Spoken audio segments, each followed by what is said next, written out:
Greetings, Devas! We're in Cologne again at the recording studio Rain Productions, where the recording sessions to Ion 3.0 take place right now. And since it is all about the localization of the game in German and French, I will switch to German now, but you can follow everything with the subtitles right here. Wir schauen uns heute an, wie so ein Game eigentlich lokalisiert wird und was dahinter steckt, denn ab heute ist Ion endlich wieder in Französisch und Deutsch zu hören. Also kommt einfach mit.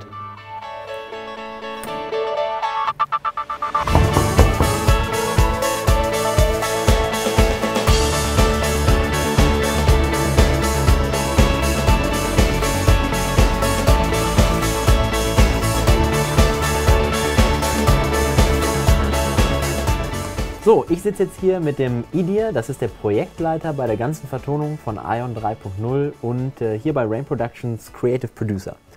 Hi Idir. Hallo Stan. So, Vertonung, das ist ja eigentlich was ziemlich Simples, was eigentlich jeder machen kann. Stimmt das? Nein, das stimmt so nicht. Und das ist ein Gedanke, den viele Leute gerne haben und auch immer mal wieder meckern, wenn die Vertonung nicht so ist, wie sie sich die eigentlich denken oder wenn es nicht so klingt wie im Englischen. Aber da steckt halt mehr hinter, als einfach mal nur sich vors Mikro zu stellen. Und wenn man dann jetzt in dem Umfang vertonen muss, wie man jetzt zum Beispiel das bei Ion machen musste, wie viele Sprecher kommen da so rein? Ja, also wir haben, glaube ich, über 160 Charaktere jetzt nur für das 3.0-Update gehabt. Da kommen mal locker 40.000, 50.000 Takes zusammen, während du bei einem normalen Spielfilm um die 2.000 Takes bist, die aufgenommen werden müssen. Und da halt 160 Sprecher reinzuholen, ist natürlich utopisch. Das klappt nicht, das klappt auch bei den ganz großen Produktionen nicht, das klappt auch in Hollywood nicht. Du bist normalerweise in so einer Zahl bei um die 30 Sprecher. Musst natürlich aber auch gucken, dass du Sprecher findest, die vielseitig sind. Also wenn du eine große Mehrfachbesetzung hast, brauchst du Sprecher, die nicht nur stimmlich variieren können, sondern auch von der Rolle. Mal total crazy sein, mal ein bisschen ernster, mal der noble Held, mal irgendwie der verrückte Baum. Willkommen zu Hause, ja! Genau so, sehr süß. Es ist jetzt gerade ein kleiner Situationswechsel. Du bist quasi Ansprechpartner für den Spieler, der dich als Guide so ansprechen kann und so sagst, wo es hingeht. Ich bin eure Ansprechpartnerin hier in Sarpan. Mein Büro ist nahe des Eingangs zum Versammlungsraum. Ich freue mich auf unsere Zusammenarbeit. Ich habe mir jetzt aus den Aufnahmen zu Ion 3.0 die Schauspielerin und Sprecherin Demet Fey geschnappt. Demet, vielen Dank, dass du dir die Zeit für uns nimmst. Du hast jetzt zum Beispiel bei Ion die Ganon gesprochen, ziemlich wichtigen Charakter. Was muss man denn eigentlich als Grundlage haben, um so einen Job machen zu können?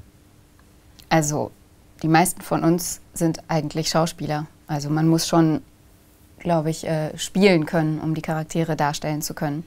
Es gibt auch ein paar Leute, die irgendwie da reinrutschen und einfach ein super Talent sind. Aber die meisten, ja, haben eine Schauspielausbildung. Und im Vergleich zu Filmsynchron, was du ja auch viel machst, was ist das Reizvolle an Computerspielen? Was ist da das Tolle, das zu synchronisieren? Also ich finde, Computerspiele sind, man kann sich mehr ausprobieren. Man muss zwar auch am Original dranbleiben, aber man kann es einfach noch ein bisschen verrückter machen als beim Synchron. Da wollen die Regisseure schon, dass man sehr, sehr am Original dranbleibt. Willkommen zu Hause, ja! Ja, und das war's. Damit sind die Aufnahmen für Ion 3.0 endlich im Kasten. Deutsch und Französisch ab heute wieder mit dem Update für euch alle verfügbar. Und dementsprechend wünsche ich euch jetzt viel Spaß beim Zocken. Und ich werde einfach hier bleiben und noch ein paar Samples für 4.0 einsprechen. Vielleicht werde ich ja genommen.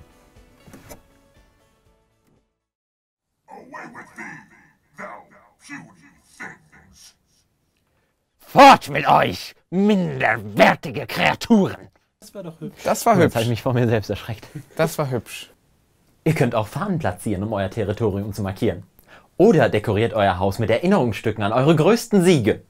Vielleicht wollt ihr auch Lichter aufstellen, um euer Anwesen in der Nacht erstrahlen zu lassen. Das Erstrahlen war gut, war schön. Also ich würde jetzt mal ganz offiziell sagen, wenn die Community da nichts gegen hat, fürs nächste Update bekommst du eine Rolle. Machen wir mal. Das wäre großartig! Machen wir mal. Dann kommst du vorbei und dann darfst du eine Rolle einsprechen. Top!